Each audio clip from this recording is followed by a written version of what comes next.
नमस्कार दोस्तों, स्वागत है आपका रीडर्स क्लासेस में। और आज हम बात करेंगे जैन धर्म एवं बौद्ध धर्म के बारे में। और जिन्होंने इससे पहले वाले वीडियो नहीं देखा है वो भी जाके देखें। इससे पहले हमने महाजनपदों के बारे में और जितने भी हैं वो सारे वीडियो आप लोग देख लें। अच्छे से भाई विस्तार से समझाया गया है। तो आइए शुरू करते हैं जैन धर्म के बारे में। तो जैन धर्म से पहले हम लोग ये बात देख लें, क्या होता है कि 6ठी शताब्दी ईसा पूर्व में होता यह है कि जो हिंदू धर्म है हमारा, उसमें कुछ खलें की कुरीतियाँ आ जाती हैं और उसी के जगह पर इन नए नए धर्मों का उदय होता है, और जिसमें जैन धर्म और बौद्ध धर्म बहुत मतलब कि कह लें कि फेमस हो जाता है उस टाइम। और आइए अब हम लोग देखते हैं जैन धर्म के बारे में। तो जैन धर्म के जो संस्थापक थे एवं प्रथम तीर्थंकर जो थे वो ऋषभ देव थे। और जैन धर्म के 23वें तीर्थंकर पार्श्वनाथ थे, जो काशी के इक्ष्वाकु वंशीय राजा यशोसेन के पुत्र थे, बेटे थे।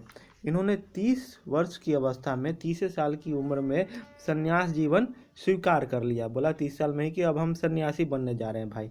इनके द्वारा दी गई शिक्षा थी अहिंसा ना करना, अहिंसा नहीं करे, हमेशा सत्य बोले और चोरी ना करना, चोरी मत करो भाई, संपत्ति ना रखना, संपत्ति मत रखो, जो आज के ज़माने में एकदम उल्टा है।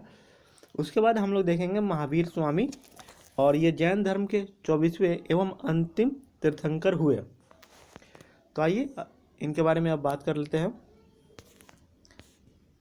महावीर का जन्म, महावीर यानी कि जो हमारे हैं जैन धर्म के संस्थापक महावीर स्वामी, इन्हीं का नाम पड़ता है। क्या बोलते हैं, बचपन का जो नाम रहता है इनका वर्धमान रहता है, मगर जब इनको ज्ञान की प्राप्ति हो जाती है तब इनको महावीर स्वामी कहते हैं। ठीक है।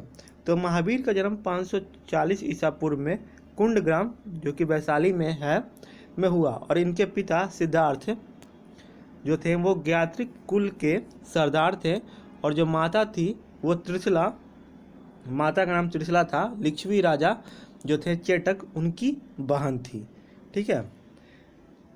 महावीर की पत्नी का नाम यशोदा था एवं पुत्री बेटी का नाम अनोजा प्रियदर्शनी था। और इनके जो दामाद थे वो थे जमाली। ठीक है। महावीर के बचपन का नाम वर्धमान था, और इन्होंने 30 वर्ष की उम्र में माता पिता की इनकी मृत्यु होने के बाद अपने बड़े भाई जो नंदीवर्धन थे उनसे अनुमति लेकर बोले कि भैया अब हम सन्यासी बनने जा रहे हैं। तो अपने भैया से आज्ञा ले लिया और ये चल पड़े सन्यासी बनने। अब हम लोग चलते हैं भाई आगे। तो आनंद लेते हुए पढ़ेंगे। 12 वर्ष की कठिन तपस्या के बाद महावीर को जिम्भिक ग्राम के समीप त्रिजोपालिका नदी के तट पर साल वृक्ष के नीचे तपस्या करते हुए संपूर्ण ज्ञान का बोध हुआ। अब इन्होंने 12 वर्षों तक कठिन तपस्या किया, एकदम दिन रात एक करके। एकदम कहा जाता है कि उनके पैरों में सांप तक लिपटे रहते थे, और जो चींटियाँ थीं उन्होंने अपना वहाँ पर मिट्टी का बसेरा बना लिया था। ऐसा इन्होंने तपस्या किया था भाई उस टाइम। जो जिम्भिक ग्राम है, सॉरी, ये आपको हजारीबाग जो है हमारा झारखंड, वहाँ पर मिलेगा। और ये जो त्रिजुपालिका नदी है, इसको अभी जो पहचान है वो है बराकर नदी, जो कि दामोदर नदी की सहायक नदी है। जब इनको ज्ञान की प्राप्ति हो जाती है तो इसी समय से इनको महावीर जीन, जीन मतलब विजेता, अहरत यानी पूज्य, और निग्रंथ यानी बंधनहीन कहलाएंगे। महावीर ने अपने उपदेश प्रकृति अर्धमगही भाषा में दिया, और इन्होंने सही रास्ता अपनाया, क्योंकि लोगों को जिस भाषा में, जो भाषा बोलना जानते थे उसी भाषा में समझाएं तो अच्छा रहता है। अभी ना कि वो हिंदी इंग्लिश नहीं जानते, इंग्लिश बकर बकर करने लगे तो कैसे समझेंगे। महावीर के अनुयायियों को मूलतः निग्रंथ कहा जाता था। अब यहाँ पर निग्रंथ मतलब होता है कि सांसारिक बंधनों से मुक्त, यानी कि जो सांसारिक मोह माया है उससे मुक्त, तो उनके अनुयायियों को कहा जाता था। महावीर के जो प्रथम अनुयायी थे वो उनके दामाद जामिल ही बने, और प्रथम जैन भिक्षु भिक्षुनी यानी कि महिला जो भिक्षु होते थे वो पुरुष होते थे और भिक्षुनी महिला नरेश दधिवाहन की पुत्री चंपा थी। महावीर ने अपने शिष्यों में 11 गंधर्वों में विभाजित किया शिष्यों को, और आर्य सुशर्मा अकेला ऐसा गंधर्व था जो महावीर की मृत्यु के बाद भी जीवित रहा और जैन धर्म का प्रथम थेरा या मुख्य उपदेशक हुआ। जैन धर्म महावीर जी की मृत्यु के बाद। अब हम लोग आगे चलते हैं। महावीर स्वामी के जो भिक्षुनी संघ थी यानी जो महिलाओं का संघ था, उसकी जो प्रधान थी वो चंदना थी। प्रमुख जैन तीर्थंकर और उनके प्रतीक चिन्ह देखेंगे तो ऋषभ देव क्या थे, तो इसको याद करने का ऐसे मैंने ट्रिक बनाया था कि सांड जैसे थे ऋषभ देव, और प्रथम थे अजीत नाथ, तो हाथी को पकड़ के नहीं नाथा जा सकता है, जैसे होता है ना गाय भैंस को नाथा जाता है, उसी तरह तो ये है, या ऐसे भी याद कर सकते हैं। संभव यानी घोड़ा पे अगर हम लोग बैठ के चले तो कोई भी यात्रा असंभव नहीं है, सब संभव है, तो ऐसे ही याद कर सकते हैं। संस्पारव स्वास्तिक, तो सांप को देखने के बाद संपर्श को हम लोग सांप पढ़ लें और सांप को देखने के बाद बढ़िया का स्वास्थ्य ठीक हो जाता है, यानी डर के मारे, तो ऐसा कुछ आप लोग याद कर सकते हैं। ये देखिए भाई, याद करने का कोई भी ट्रिक अपनाना है, अब ये नहीं कि ये बुरा है ये अच्छा, भाई दिमाग में होगा, एग्जाम हॉल में सिर्फ आंसर सही मार के आने वैसे मतलब है। अब शांति, तो शांति हिरण को देखने के बाद सुकून शांति मिलता है, ठीक है, ये 16वां थे। अब आते हैं अरनाथ जो कि 18वां थे, और इनका जो प्रतीक था वो मीन था। नामी 21वें थे, नील कमल इनका प्रतीक था, तो ना मिला नील कमल, नामी से ना निकालने और ना मिला नील कमल ना मिला, ऐसे ही करके याद कर सकते हैं आप लोग, क्योंकि पूछता है भाई एग्जाम में, और ये भी पूछ देता है कि कौन से नंबर पर के थे।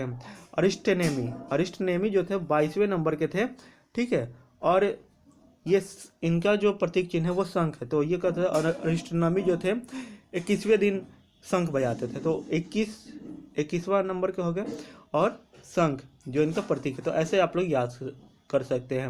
और पार्श्व जो थे वो 23वें थे, और इनका जो था वो सर्प था, तो पार्श्व यानी सर्प, तो सांप कैसे चलता है सर, ऐसे मतलब कि ऐसे चलता है सर करके, तो ऐसे करके आप लोग याद कर सकते हो, और ये 23वें नंबर के थे।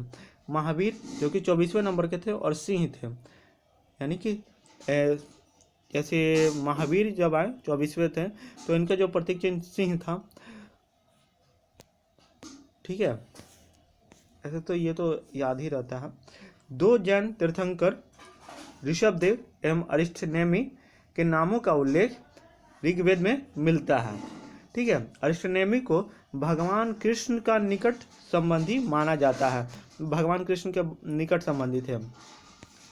लगभग 300 ईसा पूर्व में मगध में क्या होता है कि 12 वर्षों का भीषण अकाल पड़ता है, जिसके कारण क्या होता है कि भद्रबाहु जो थे जैन धर्म गुरु, वो अपने शिष्य को कहते हैं कि चलो यहाँ पर तो भैया अकाल पड़ गया, खाने के लिए कुछ ना है, तो चलते हैं कर्नाटक, तो कर्नाटक चले गए। किंतु क्या हुआ कि कुछ जो अनुयायी थे स्थूलभद्र के साथ बोले कि ना, हम तो ना जाएंगे भाई, मगध में ही रुक गए। तो भद्रबाहु बोले कि अब चलो अकाल वकाल खत्म हो गया, चलो अपने घर चलते हैं। तो जब ये मगध लौटे तो साधुओं ने उनका गहरा मतभेद हो गया, बोले कि बउआ जब यहाँ अकाल पड़ा था तो हमको छोड़ के भाग गया था, फिर आ गया, तो इसी तरह मतलब ऐसा नहीं बोले थे, समझ ले, याद करने का एक, तो जिसका परिणाम स्वरूप क्या हुआ कि जैन मत जो था, जैन मत 2 भाग में बढ़ गया। एक हुआ श्वेतांबर जिसके प्रधान स्थूलभद्र थे, और एक हुआ दिगंबर जिसके प्रधान भद्रबाहु थे, तो नामक 2 संप्रदायों में बंट गया। स्थूलभद्र के शिष्य श्वेतांबर कहलाए, यानी कि जो श्वेत वस्त्र धारण करते थे, और भद्रबाहु के शिष्य दिगंबर कहलाए जो नंगे रहते थे, नग्न रहते थे। अब क्या होता है कि ये लोग जैसे ही आते हैं ना, तो क्या होता है कि प्रथम संगीति बुलाई जाती है भाई, कि मतलब उसी में एक तरह से इनका जो प्रथम संगीति होता है, मीटिंग होता है उस 300 ईसा पूर्व में पाटलिपुत्र में, और उसके अध्यक्ष को बनाया जाता है वो होता है स्थूलभद्र। तो इसी टाइम क्या होता है कि वो दोनों आपस में बढ़ जाते हैं, इसी मीटिंग में ये निर्णय लिया जाता था, सॉरी निर्णय लिया गया। जैन धर्म में के त्रिरत्न है, सम्यक दर्शन, फिर आपको है सम्यक ज्ञान, फिर है सम्यक आचरण। तो सम्यक दर्शन मतलब होता है कि सत्य में विश्वास, ठीक है, और सम्यक ज्ञान मतलब होता है कि वास्तविक ज्ञान होना चाहिए आपको, और सम्यक आचरण होता है कि जो इंद्रियां हैं हमारी, जो मन है, उस पर पूर्ण नियंत्रण होना चाहिए। तो ये कहते हैं अपने त्रिरत्न में जैन धर्म वाले। त्रिरत्न के अनुशीलन में निम्न 5 महाव्रतों का पालन अनिवार्य है। अगर त्रिरत्न का आप अनुशीलन कर रहे हैं तो आपको 5 चीज़ों को पालन करना ही पड़ेगा। जैसे अहिंसा, जीव की हिंसा ना करें, यहाँ पर कहने का मतलब ये है। सत्य वचन, सत्य वचन मतलब सदा हमेशा सत्य बोले, मधुर बोले। असत्य, असत्य मतलब चोरी ना करें भाई, ठीक है। और अपरिग्रह मतलब होता है कि संपत्ति ग्रहण ना करना, यानी संपत्ति ना रखना। ब्रह्मचर्य, ब्रह्मचर्य मतलब होता है इंद्रिया निग्रह करना, यानी इंद्रियों पर काबू करना एक तरह से होता है। ब्रह्मचर्य पालन नहीं कहा जाता है, तो उसी तरह होता है। अब जैन धर्म ज़्यादातर जो थे व्यापारी वर्गों ने अपनाया था, क्योंकि क्या था कि इसमें एक कीड़ा भी गलती से नहीं मरना चाहिए। तो भाई किसान हो गए या जो नीचे तबके के लोग हो गए या जो ऊपर तबके के लोग हैं, वो तो भाई मार धाड़ या किसानी है, खेती करने जाएगा ही, तो ये लोग नहीं अपनाए। और व्यापारी वर्गों को इस सब से मतलब नहीं रहता था, तो इसलिए ज़्यादातर व्यापारी वर्ग ही इसको अपनाएं। और अभी भी आप लोग भारत में देख सकते हैं जैन धर्म के 4 वरों, शिक्षा, अन्न, फिर आपको शिक्षा, अन्न, चिकित्सा, आवास के सिद्धांतों ने इसे लोकप्रिय बनाने में मदद की, ठीक है। वरो मतलब हो गया कि लाभ, ठीक है, वरो मतलब हो गया लाभ। जैन धर्म में ईश्वर की मान्यता नहीं थी, ईश्वर को वो लोग नहीं मानते थे। जैन धर्म में आत्मा की मानते थे कि हाँ भाई आत्मा होता है। महावीर जो थे पूर्व जन्म एवं कर्मवाद, यानी जो कर्म करोगे आप वैसा ही आपको फल मिलेगा, उस पर विश्वास करते थे। जैन धर्म के सप्तभंगी ज्ञान के अन्य नाम शायदवाद और अनेकांतवाद हैं। जैन धर्म ने अपने आध्यात्मिक विचारों को सांख्य दर्शन से ग्रहण किया है। जो उसके आध्यात्मिक विचार हैं वो सांख्य दर्शन से उसने लिया है, ठीक है। और सांख्य दर्शन के प्रवर्तक कौन थे? वो थे आपको कपिल, भी आप लोग याद रखिएगा, इससे पहले ऐसे मैंने बताया है। जैन धर्म मानने वाले कुछ राजा थे: उदयन वंदराजा, चंद्रगुप्त मौर्य, कलिंग नरेश खारवेल जिनका हाथी गुम्फा अभिलेख है, राष्ट्रकूट राजा अमोघ वर्ष, चंदेल शासक। मैसूर के गंग वंश के मंत्री चामुंड के प्रोत्साहन से कर्नाटक के श्रवणबेला गांव में 10वीं शताब्दी के मध्य भाग में विशाल बाहुबली की मूर्ति, जिसका नाम है गोमतेश्वर की मूर्ति, का निर्माण किया गया। जो मैसूर के गंग वंश के मंत्री थे चामुंड, उनके प्रोत्साहन पर क्या हुआ कि कर्नाटक के श्रवणबेला गांव में 10वीं शताब्दी में एक विशाल बाहुबली मूर्ति बनाया गया। जैन ये महावीर का गोमतेश्वर की मूर्ति का निर्माण किया गया। और गोमतेश्वर की प्रतिमा चतुस्वर्ग मुद्रा में है, यानी कि ऐसी मुद्रा, यहाँ पर समझाया भी गया है कि महावीर तपस्या की इस मुद्रा में वे अपने चारों ओर के वातावरण से अनभिज्ञ है, यानी कि पता नहीं है उनको कि मेरे चारों तरफ क्या हो रहा है क्या नहीं हो रहा है, और अपने वो तपस्या में लीन हैं। उनके पैरों में सांप लपटे हुए हैं तथा चींटियों ने मिट्टी के घरौंदे बना दिए हैं। यह मूर्ति 18 मीटर ऊंची है एवं एक ही चट्टान को काटकर बनाई गई है। अब हम आगे चलते हैं।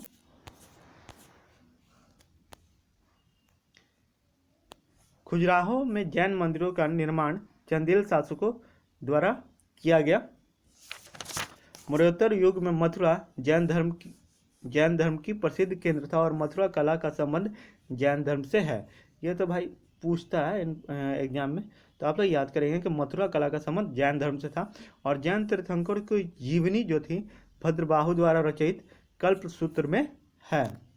72वें वर्ष की आयु में महावीर की मृत्यु निर्वाण, यानी कि निर्वाण होता है कि प्राण त्याग देना भूखे रह के, ठीक है। तो उस द्वारा उन्होंने 460 ईस्वी में ईसा पूर्व में बिहार के राज्य के पावापुरी में, जो कि राजगीर में है, वहाँ पर उनका क्या बोलते हैं, जो महावीर है, जो पावापुरी है, वहाँ पर एक स्थल भी बनाया गया है। मल राजा सुसुतिपाल के राजप्रसाद में महावीर स्वामी को निर्वाण प्राप्त हुई थी। जो मल राजा थे सुसुतिपाल, उन्हीं के टाइम में हुआ था, निर्माण किए थे उन्होंने। अब आते हैं हम लोग बौद्ध धर्म के बारे में। तो बौद्ध धर्म के संस्थापक गौतम बुद्ध थे और इन्हें एशिया का ज्योति पुंज कहा जाता है, लाइट ऑफ एशिया कहा जाता है। गौतम बुद्ध का जन्म 563 ईसा पूर्व में हुआ था। कपिलावस्तु के लुम्बिनी नामक स्थान पर हुआ था, ठीक है। इनके पिता सुधोधन शाक्यगण के मुखिया थे, कपिलावस्तु के ही। और इनकी जो माता थी माया देवी की मृत्यु इनके जन्म के 7वें दिन ही हो गई थी। तो इनका जो लालन पोषण है इनकी सौतेली माँ या कहते हैं मौसी प्रजापति गौतमी ने किया था। और ये जो प्रजापति गौतमी है इनकी प्रथम शिष्या भी हैं, पहली महिला शिष्या यही थी। अब हम लोग आगे देखेंगे। तो इनका बचपन का नाम सिद्धार्थ था और गौतम बुद्ध का विवाह 16 वर्ष की अवस्था में यशोधरा के साथ हुआ और इनके पुत्र का नाम राहुल था। तो इनके पिताजी जो थे उनको पहले ही बोला जा चुका था सुधोधन को कि या तो ये बहुत बड़ा सम्राट बनेगा, ये बहुत बड़ा तपस्वी बनेगा। तो इससे बहुत डर गए और इनको भोग विलास में व्यतीत इनका जीवन करवाने लगे और इस कारण इनका 16 वर्ष में विवाह भी कर दिए कि भाई इसको दुनिया का सांसारिक मोह माया में नहीं फंस पाएगा। मगर क्या कहा जाए, सिद्धार्थ जब कपिल वस्तु की सैर पर निकले एक दिन, तो उन्होंने निम्न 4 दृश्यों को क्रमशः देखा। पहले तो उन्होंने बूढ़ा व्यक्ति को देखा, फिर एक बीमार व्यक्ति को देखा, फिर एक शव को देखा, यानी शव यात्रा को देखा, और एक सन्यासी को देखा। तो इन्होंने देखा कि जो सन्यासी है ना, वो एकदम उसको दुनिया के मोह माया से नहीं मतलब है, एकदम अपने आप में मस्त मलंग है, ठीक है। तो इस तरह उन्होंने सोचा कि भाई अब हम भी सन्यासी बनेंगे। और बूढ़ा व्यक्ति, बीमार व्यक्ति और शव यात्रा को देख के ये अंदर ही अंदर थोड़ा इनका मन गिरने लगा और ये सन्यासी की तरफ ज़्यादा आकर्षित हुए। तो आइए थोड़ा इस डिब्बे को देख लें जो कि छूट गया है। और बुद्ध के जीवन से संबंधित बौद्ध धर्म के प्रतीक हैं ये, तो इनको हम लोग देखेंगे। तो जो जन्म है बुद्ध का उसको कमल एवं साढ़ कहते हैं। और जो गृह त्याग है तो घोड़ा, ज्ञान पीपल यानी बोधि वृक्ष के नीचे इनको ज्ञान की प्राप्ति हुई थी। और प्रथम उपदेश यानी चक्र होता है। और निर्वाण पद चिन्ह और मृत्यु स्तूप, ठीक है। अब आगे देखेंगे हम लोग। तो संस्कार यहाँ पर तक हम लोग पढ़ लिए थे, सन्यासी तक। तो सांसारिक समस्याओं से व्यथित होकर सिद्धार्थ ने 29 वर्ष की अवस्था में गृह त्याग दिया। अब उनको सांसारिक समस्याओं से उलझ गए, मतलब कि देख के अपने आप में बड़ा ही उनको मन ही मन घृणा होने लगी। तो वो क्या कहे कि गृह त्याग गए 29 साल के ही उम्र में और चल पड़े सन्यासी बनने, या उस जो मतलब कि सन्यासी का जो स्वभेष है वो दुनिया की तरफ चले गए सत्य की खोज में कह लें, जिससे बौद्ध धर्म में महाभिनिष्क्रमण कहा गया है। ये पूछता है एग्जाम में। और इसी में आप लोग एक बात और याद रखिएगा कि जो इनके सारथी थे वो थे चन्ना, और इनका जो घोड़ा था वो था प्रिय घोड़ा, वो था कंथक था। आगे चलते हैं। जब ये गृह त्याग करने के बाद सिद्धार्थ यानी बुद्ध ने वैशाली के अलार कलाम से सांख्य दर्शन की शिक्षा ग्रहण की। इनके पहले गुरु अलार कलाम सिद्धार्थ के प्रथम गुरु हुए और जिससे उन्होंने शून्य का ज्ञान प्राप्त किया। अलार कलाम के बाद सिद्धार्थ ने राजगिरी के रुद्र करामपुत से शिक्षा ग्रहण की, जिससे उन्होंने योग का ज्ञान प्राप्त किया। इसी तरह आगे बढ़ते हुए उरेवेला में सिद्धार्थ को कोडिनय, वप्पा, भादिया, महानामा एवं अजगी नामक 5 साधक मिले, यानी वो भी तपस्या करने वाले थे, तपस्वी थे। और तो वो लोग इनसे मिले, दोस्ती हो गई, चलो भाई साथ में तपस्या किया जाएगा। ठीक है, तो बिना अन्न जल ग्रहण किए 6 वर्षों की कठिन तपस्या के बाद 35 वर्ष की आयु में वैशाख पूर्णिमा की रात में निरंजना यानी फाल्गुन नदी के किनारे पीपल वृक्ष के नीचे सिद्धार्थ को ज्ञान की प्राप्ति हो गई। ठीक है, और एक बात और याद कर रखिएगा आपको कि जो ज्ञान की प्राप्ति हुई उनको, उसी दिन इनका जन्म भी हुआ था बुद्ध का, और उसी दिन ये महापरिनिर्वाण हुआ था इनका। तो तीनों एक ही दिन हुआ था, और इसीलिए इस दिन को वैशाख पूर्णिमा के रूप में मनाया जाता है, अभी भी मनाते हैं हम लोग। इसलिए वैशाखी पूर्णिमा को बुद्ध पूर्णिमा के रूप में भी जाना जाता है। ठीक है, और आगे इसी में देखेंगे कि जो 18 मई है, इसमें नहीं अलग से बता रहा हूँ मैं, 18 मई 1974 को राजस्थान के पोखरण में भारत का प्रथम सफल परमाणु परीक्षण बुद्ध पूर्णिमा के दिन ही किया गया था। तो ये भी आप लोग याद रखेंगे, जिसका जो कोडवर्ड था, मिशन का नाम था बुद्धा स्माइलिंग। ठीक है, तो ये है बुद्ध पूर्णिमा का महत्व। अब हम लोग आगे देखेंगे कि ज्ञान प्राप्ति के बाद सिद्धार्थ बुद्ध के नाम से जाने जाने लगे, और वह स्थान बोध गया कहलाया जहां उनको ज्ञान की प्राप्ति हुई थी। आगे हम लोग बात करेंगे अब कि बुद्ध ने अपना प्रथम उपदेश सारनाथ यानी श्रीपट्टनम में दिया, जिसे बौद्ध ग्रंथों में धर्मचक्र प्रवर्तन कहा गया। इन्होंने पहला उपदेश अपना सारनाथ में दिया, जिसको श्रीपट्टनम कहते थे उस टाइम, और इसी को धर्मचक्र प्रवर्तन कहा जाता है। और ये जो 5 साधक थे, उन्हीं को सबसे पहले इन्होंने अपना उपदेश दिया था। ठीक है, बुद्ध ने अपने उपदेश जनसाधारण की भाषा पाली में दी थी। यहाँ भी इन्होंने जनसाधारण की भाषा को ही अपनाया है, जैसे कि महावीर ने अपने धर्म प्रचार में अपनाया था। बुद्ध ने अपने उपदेश कौशल, वैशाली, कौशाम्बी एवं अन्य राज्यों में दिए। स्वार्थिक उपदेश जो था वो कौशल देश की राजधानी श्रावस्ती में दिया था। इनके प्रमुख अनुयायी शासक थे बिंबिसार था, प्रसन्नजीत और उदयन। ठीक है, तो ये लोग इनके प्रमुख अनुयायी थे। बुद्ध की मृत्यु 80 वर्ष की अवस्था में 483 ईसा पूर्व में कुशीनारा में, जो कि देवरिया यूपी में है, चुंद द्वारा अर्पित भोजन करने के बाद हो गई, जिसे बौद्ध धर्म में महापरिनिर्वाण कहा जाता है। ठीक है, जो चुंद था उसने इनको भोजन पर बुलाया था, और वही भोजन खा के इनकी मृत्यु हो जाती है। मल्लों ने अंततः सम्मानपूर्वक बुद्ध का अंत्येष्टि संस्कार किया। ठीक है,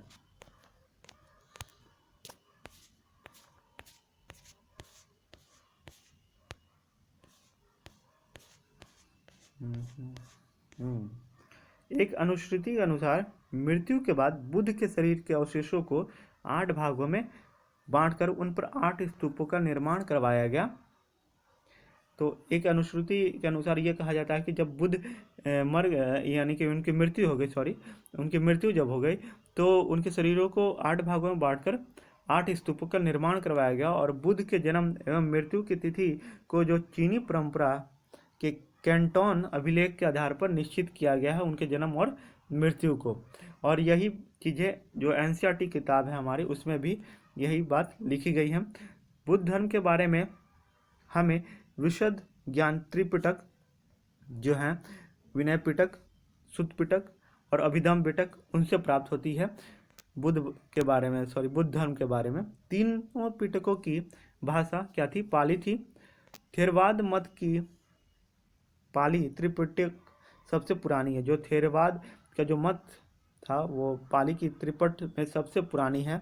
और शुद्ध पिटक में बुद्ध धर्म के सिद्धांतों को संवाद के रूप में संकलित किया गया है। जो बुद्ध के धार्मिक सिद्धांत थे उनको उसमें लिखा गया है। विनय पिटक में संघ की भिक्षा एवं भिक्षुनियों के लिए बनाए गए जो नियम था उनको संग्रह किया गया, लिखा गया। और इसमें संघ के अनुशासन में के तोड़ने पर किए जाने वाले प्रश्यतियों की सूची भी दी गई है, यानी कि अगर गलती करने पर उसको सजा देने का भी इसमें व्याख्या किया गया है विनय पिटक में। अब हम लोग बात करेंगे अभिधम्म पिटक के बारे में। तो अभिधम्म पिटक में सूत्र पिटक में वर्णित सिद्धांतों के सुव्यवस्थित अनुशीलन के लिए आवश्यक सूचियों के सारांश तथा प्रश्नोत्तर की समावेश किया गया है। जो अभिधम्म पिटक है उसमें सूत्र पिटक में जो वर्णित सिद्धांत है उसको सुव्यवस्थित अनुशीलन किया गया है और उसमें सूचियों और सारांशों तथा प्रश्नों के साथ समावेश किया गया, लिखा गया है। आगे हम लोग बात करेंगे तो पाली त्रिपिटकों की को पहली शताब्दी ईसा पूर्व में श्रीलंका के शासक वतागमिनी की देखरेख में पहली बार लिपिबद्ध किया गया, यानी अच्छे से उसको लिखा गया।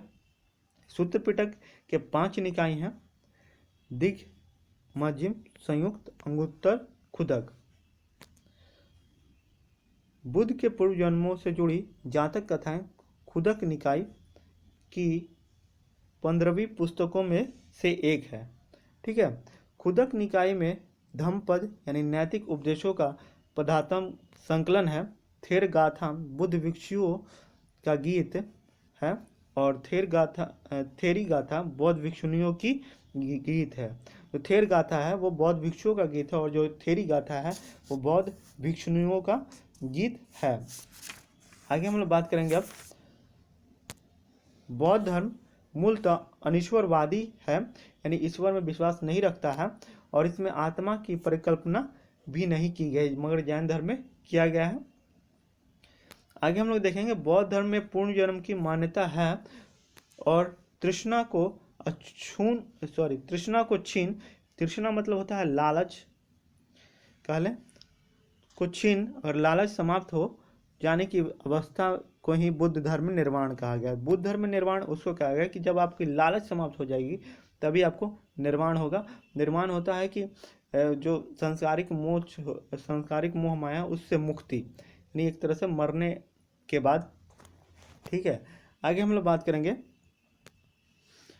विश्व दुखों से बड़ा है का सिद्धांत बुद्ध ने उपनिषद से लिया है। बुद्ध के अनुयायी दो भागों में विभाजित थे। एक था भिक्षुक, बौद्ध धर्म के प्रचार के लिए जिन्होंने संन्यास ग्रहण किया उन्हें भिक्षुक कहा गया, और उपासक गृहस्थ जीवन व्यतीत करते हुए बौद्ध धर्म अपनाने वालों को उपासक कहा गया। बौद्ध संघ में सम्मिलित होने के लिए न्यूनतम आयु 15 वर्ष थी। 15 वर्ष की एज में आप बौद्ध धर्म में सम्मिलित हो सकते थे। अब हम लोग आगे देखेंगे कि बौद्ध संघ में प्रविष्टि होने को उपसंपदा कहा जाता है, यानी प्रवेश करने को उपसंपदा कहा गया है। बौद्ध के त्रिरत्न है बुद्ध, धम्म, संघ। ठीक है, अब देखेंगे बौद्ध सभाएं। तो 4 बौद्ध सभाएं हुई थी। प्रथम जो बौद्ध सभा हुई थी वो हुई थी 483 ईसा पूर्व में राजगिरी, और इसके जो अध्यक्ष थे वह महाकश्यप थे और शासक था वो अजातशत्रु के टाइम में हुआ था।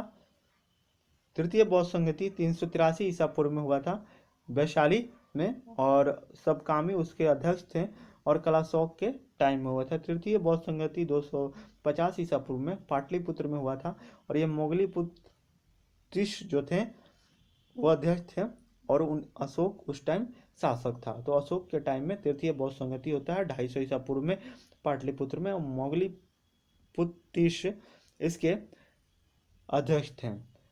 चतुर्थ बौद्ध संगति 58 ईस्वी में कुंडलवन जो कि कश्मीर में है, और वसुमित्र जो थे इसके अध्यक्ष थे, और अश्वघोष थे वो थे उपाध्यक्ष। तो उनके टाइम में होता है, कनिष्क के टाइम में होता है, उनके टाइम में नहीं, कनिष्क के टाइम में होता है चौथा बौद्ध संगीति 58 ईस्वी में।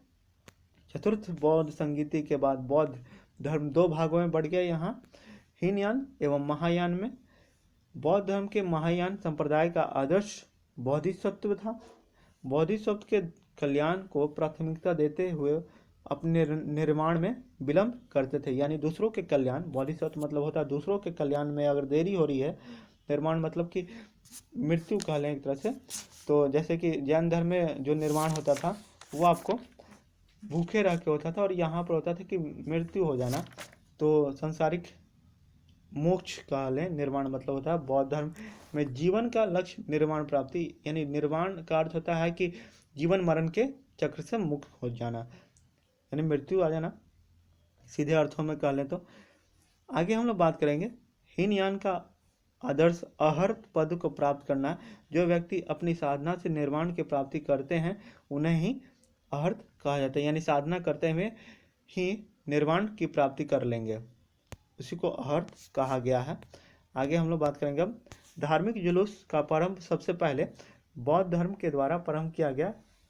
बौद्धों का सबसे पवित्र त्यौहार बैसाखी पूर्णिमा है, जिसे बुद्ध पूर्णिमा के नाम से जाना जाता है। इसका महत्व इसलिए है कि बुद्ध पूर्णिमा के ही दिन बुद्ध का जन्म हुआ था, ज्ञान की प्राप्ति हुई थी, महानिर्वाण हुआ था, और क्या हुआ था आपको, पोखरण में परमाणु परीक्षण, ठीक है, 18 मई 1974 को। तो ये जो हुआ था धार्मिक जुलूस निकालने का जो प्रारंभ हुआ था वो बौद्ध धर्म के द्वारा शुरू किया गया था। अब हम लोग आगे बात करेंगे। तो बुद्ध ने सांसारिक दुखों के संबंध में 4 आर्य सत्यों का उपदेश दिया है। कहा है कि दुख ही कारण है भाई, दुख समुदाय, दुख निरोध और दुख निरोधामनी प्रतिपदा, ये सब जो है ये सब कारण है। आगे हम लोग बात करेंगे कि जो आपको इस सांसारिक दुखों से मुक्ति हेतु बुद्ध ने अष्टांगिक मार्ग की बात की है। ये साधन है सम्यक दृष्टि, मतलब वस्तुओं के उसके वास्तविक स्वरूप में देखना, सम्यक संकल्प मतलब कि भौतिक जो सुख है उनके प्रति जो आकर्षण का त्याग है वो करना, यानी कि भौतिक सुख पर ज़्यादा ध्यान नहीं देना है भाई। सम्यक वाणी, यानी कि आप सदा हमेशा सच बोलें। सम्यक कर्मांत, यानी कि सदा सत्य कर्म करें, अच्छे काम करें। सम्यक आजीव, यानी कि आपको जो आजीविका है वो सदाचार पर रहें, सही कामों से अपनी आजीविका चलाएं। सम्यक व्यायाम और नैतिक, मानसिक या आध्यात्मिक उन्नति के लिए सतत प्रयत्न करते रहें हमेशा। सम्यक स्मृति मतलब होता है कि मिथ्या धारणाओं का परित्याग या वास्तविक धारणाओं, जो वास्तविक धारणाएं हैं उनका त्याग करना। सम्यक समाधि और मन का एकाग्रता, यानी कि मन को इधर उधर विचलित नहीं करना है, एकाग्र बनाए रखना है, तो ये होता है। तो ये सब आप लोग याद रखिएगा। बुद्ध के अनुसार अष्टांगिक मार्गों के पालन करने के उपरांत मनुष्य की जो भव तृष्णा है, यानी जो लालच है, वो खत्म हो जाएगी और उसे निर्वाण की प्राप्ति हो जाएगी, यानी कि जो जीवन मरण का जो चक्र है उससे मुक्ति मिल जाएगी। निर्वाण बौद्ध धर्म का परम लक्ष्य है, जिसका अर्थ है दीपक का बुझ जाना दिया गया है, और अर्थात जीवन मरण चक्र से मुक्त हो जाना। बुद्ध ने निर्वाण प्राप्ति को सरल बनाने के लिए निम्न 10 शीलों में बल दिया: अहिंसा, सत्य, असत्य, चोरी ना करना, अपिग्रह, किसी प्रकार की संपत्ति ना रखना, और मद सेवन यानी कि शराब वगैरह ना पीना, असमय भोजन ना करना, सुखप्रद बिस्तर पर नहीं सोना, और धन संचय ना करना, धन को संचय ना करें, स्त्रियों से दूर रहना, और नृत्य गान आदि से दूर रहें, नाच गाना ये सब से। तो गृहस्थों के लिए केवल 5 गृहस्थ जो थे, यानी जिनका परिवार था, शादी ब्याह वाले आदमी, तो केवल 5 शील तथा भिक्षुओं के लिए 10 शीलों का मानना अनिवार्य था। बुद्ध ने मध्यम मार्ग, मध्यमा प्रतिपद का उपदेश दिया था, यानी कि ना ज़्यादा एकदम से स्ट्रिक्ट हो जाना, टाइट हो जाना, ना ज़्यादा ढील हो जाना, एकदम बीच वाला मार्ग अपनाना है। अनिश्वरवाद के संबंध में बौद्ध धर्म एवं जैन धर्म में समानता है। दोनों कहते हैं कि ईश्वर ना है।